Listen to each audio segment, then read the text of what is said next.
Welcome to Content Chaos with George and Call, a weekly podcast diving straight into meaningful conversations about navigating modern life. Using their weekly review framework, they explore personal growth, professional insights, and cultural observations. No fluff, just authentic dialogue that transforms chaos into clarity. Welcome. Welcome back. It's Super Bowl week. It is. And Apparently. I got the hat to prove it. So you care. I do. I mean, maybe not as much as I used to, but we watched the Patriots surprisingly make their way. They have no business being there. Mm-hmm.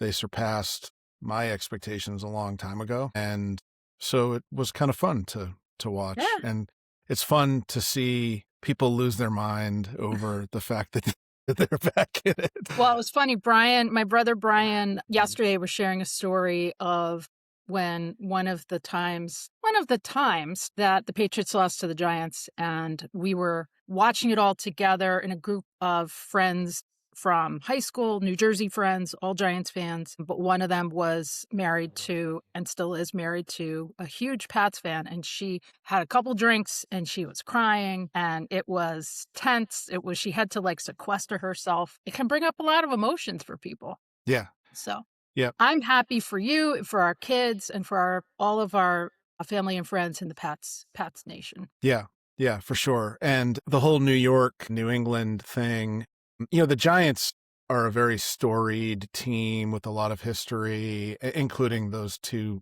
They just always had Brady's number in those Super Bowls. But, other New York area football teams, the Jets, not so much. And this week, I don't know how this happened. It should not have happened. I told you about this. The Empire State Building did the red and blue, and it's been verified it was for the Patriots, and rightfully so.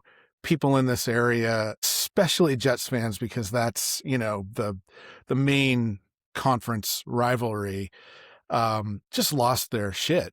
Yeah, I mean that was just wrong. Yeah. That's wrong. I'm not into this stuff, but I do. I think there's an element of pay to play, but I don't know. I just don't understand that. I'm sure people are blaming Mondami. Yeah, right. All right. Well, let's start off with what went well over the past week with you. I'll go. Okay. So I think the main thing for me was had a milestone. It was the final dance, was my final and our youngest's final, but this sort of our family here. I attended my last father-daughter dance, end of an era. I don't know if it's surprising or not surprising, but I am A-okay with closing the chapter on the father-daughter dances. But it was interesting because, going into it, I sort of went into it with all the same thoughts I go every year, because, they're not really dances as much as it's, you walk in, take a photo with your daughter, and then they just ditch you. And it's what I've called, in my mind, it's like the dads just sort of float around like these parental islands, with their phones, but there's no connectivity, and just 2 hours it takes a long time. This time, though, unlike previous years, that didn't happen. And and the event, it actually fostered a little bit more connection.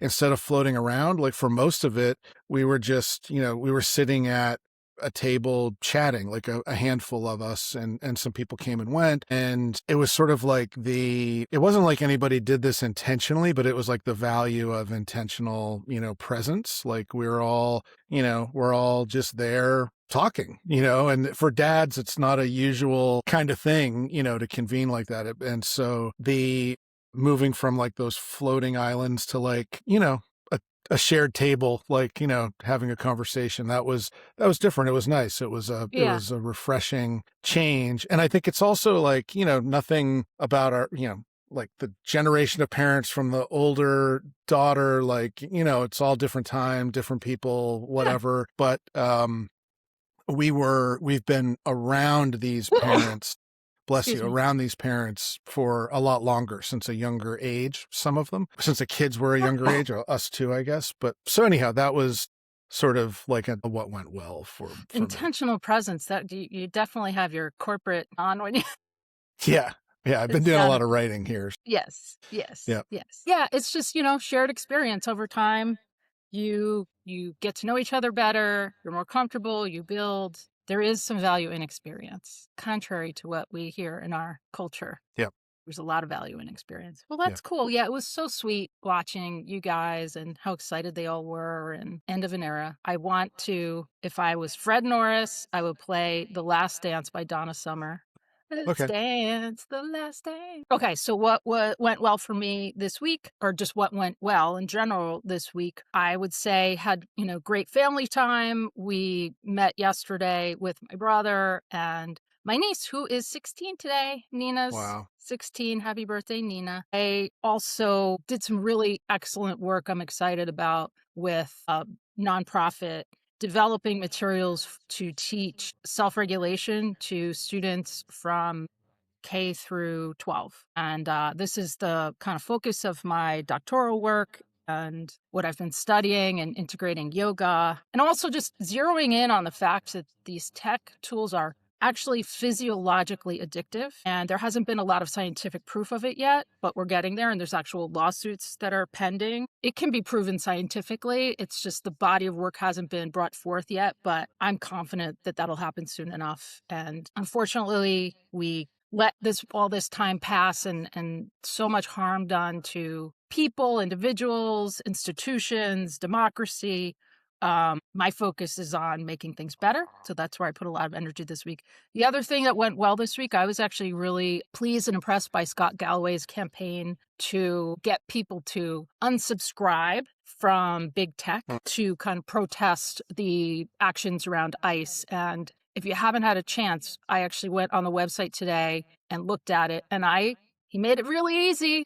And no offense to my friends who work at all these companies, because my friends all work at these companies, but um, you know, this is my little thing. Unsubscribe. No more Audible. I had already heard all these things about Audible that made me really not happy about their business practices. And this was just the little kick I needed to go over the top. I also unsubscribed from LinkedIn Premium, which I hate LinkedIn. I mean, I use it. It's a valuable tool, but and I just unsubscribed from the premium thing because I don't really need that anyway. Yeah, it's called Resist and Unsubscribe. Scott Galloway. Recommend everyone check it out.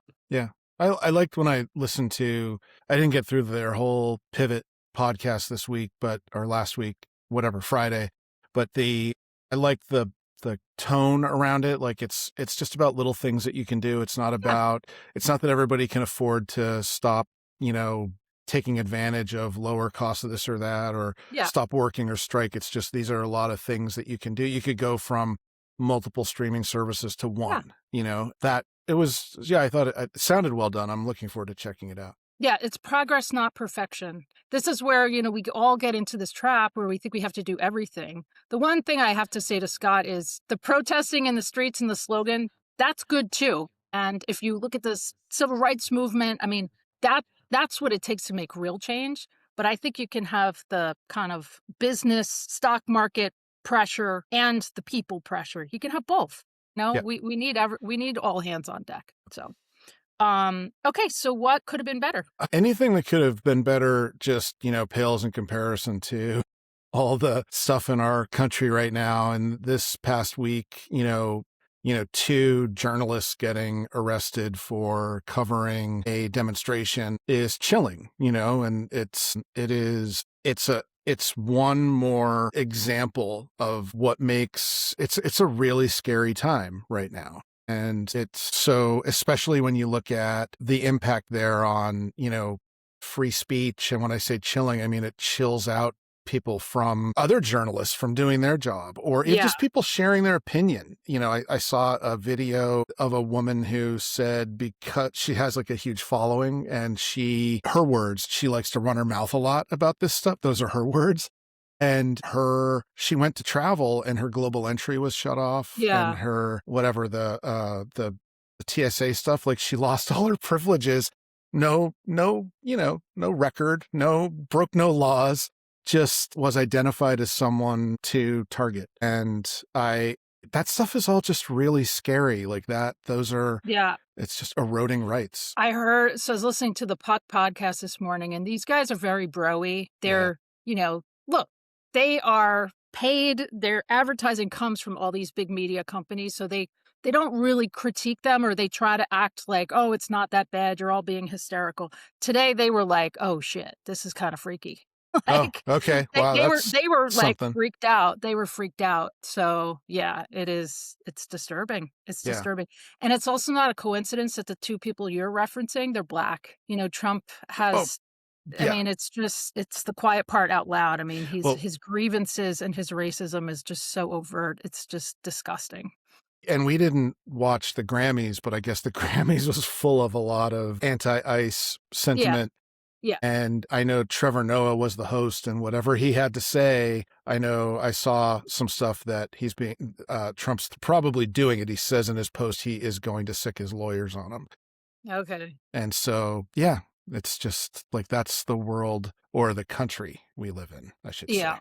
say. Yeah. Well, it's disturbing and alarming. And Well, what about your view? well, so because of all that, I was feeling very dysregulated on Friday. I truly, I'm a big fan of the First Amendment and freedom of speech. Yeah. And I was feeling really freaked out on Friday, quite honestly. And you were going to the daddy-daughter dance, so I had made plans with my friend Amanda to go see a movie. The movie being Marty Supreme. And this is kind of a lesson in self-awareness, or just really just do the research. So that film it's a good film, financial, big success, excellent marketing campaign.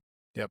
Timothy Chalamet, and the cast is superb. The casting was just brilliant. They even have Marianne from Brooklyn. It's like it was very fun. For those who don't know, she's one of the whack packers from the Howard Stern show. And basically, all I know is Timothy Chalamet, successful movie, Ping Pong. This is going to be fun, right? Oh my God. It was a really stressful movie. It was so stressful. It was tension. I like violence. I like farcical violence. I love every Quentin Tarantino film. But this wasn't even farcical violence. It was just, you have like a pregnant person getting thrown around. I mean, it Oh my just, God. the level of stress, I was covering my eyes, and we watch a lot of violent stuff. It was not the right choice for me on Friday night, and always have fun with Amanda. We had a ball, as we always do, but damn, I should have done some better research before choosing to see that film. I'm not in the demo, like I'm not the audience that they would have marketed to. And I just got hyped over by my students who had all seen it and loved it. And I was impressed by the marketing campaign. But I caveat emptor, buyer beware. Yeah. I didn't. I had no idea. I'm still looking forward to seeing it, but now I know what to expect. Maybe I'll wait for the small screen. Yep. So cool. Well, sorry about that. Okay, so next we have, what did you learn? What did we learn? Well, I just continue to unlock things with AI on my journey here. I launched everything that I've been, so for weeks I've been saying like I'm launching, and it's like it's out, it's out there, and now I'm just the marketing side of the launch, letting people know what I've launched, and just unlocking things. Like I'll be putting life back into Substack, and Gemini just is a great tutor for use the notes feature, do this, here's a dual channel marketing plan. And it's just things that I would have gotten to, or I could see myself figuring out, but it would take me so long.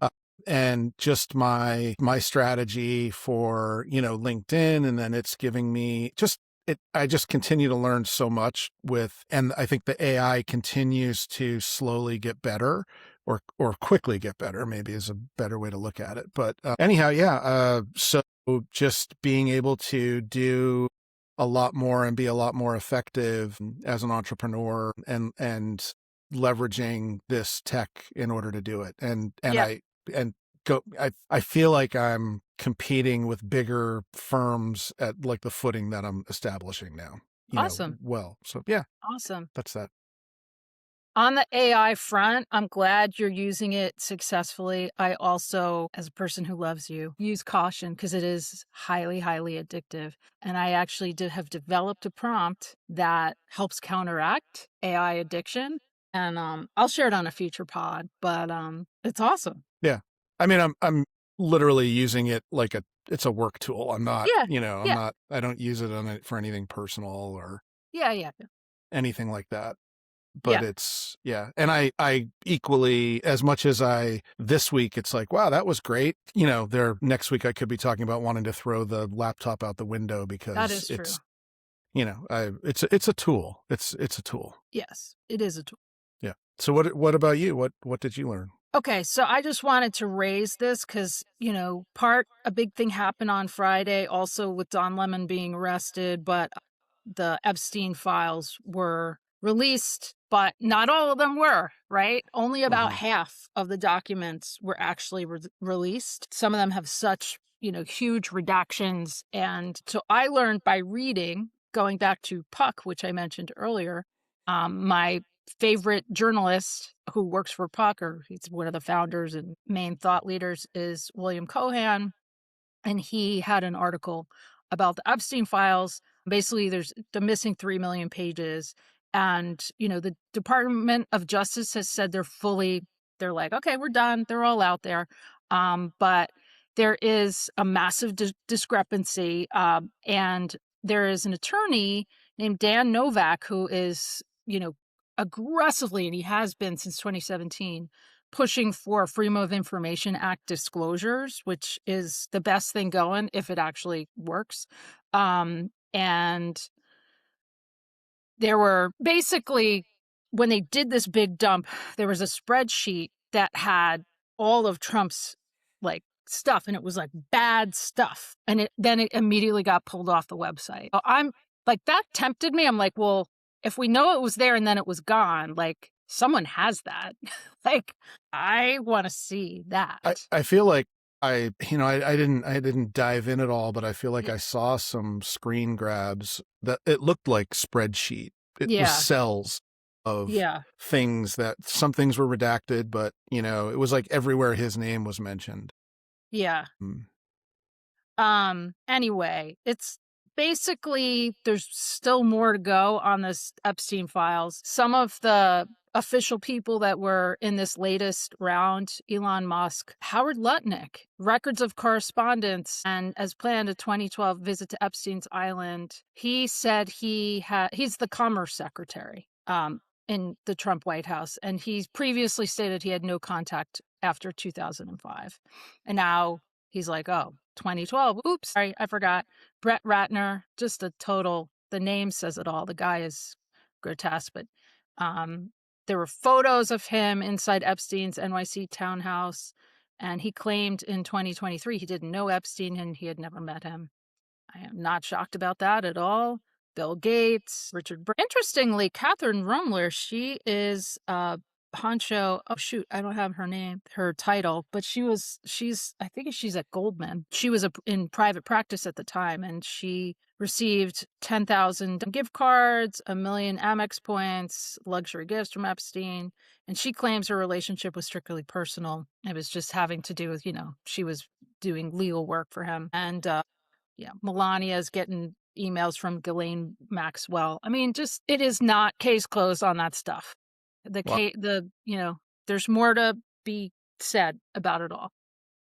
Wow. Yeah. Well, now I learned. So I knew that it was out there. I've been sort of waiting for everybody to comb through it and float the gist of it to the top. Yeah, that's a lot to learn. There's still a lot to learn, I guess. Yeah. So, all right. Well, how you feeling now? Good. Good. How are you? You got it done. Yep. Sorry, I threw you off with that. No worries. All right. Well, another one finished and on to the next. All right. Thanks, All honey. right. Yeah, thanks. Love you. Bye.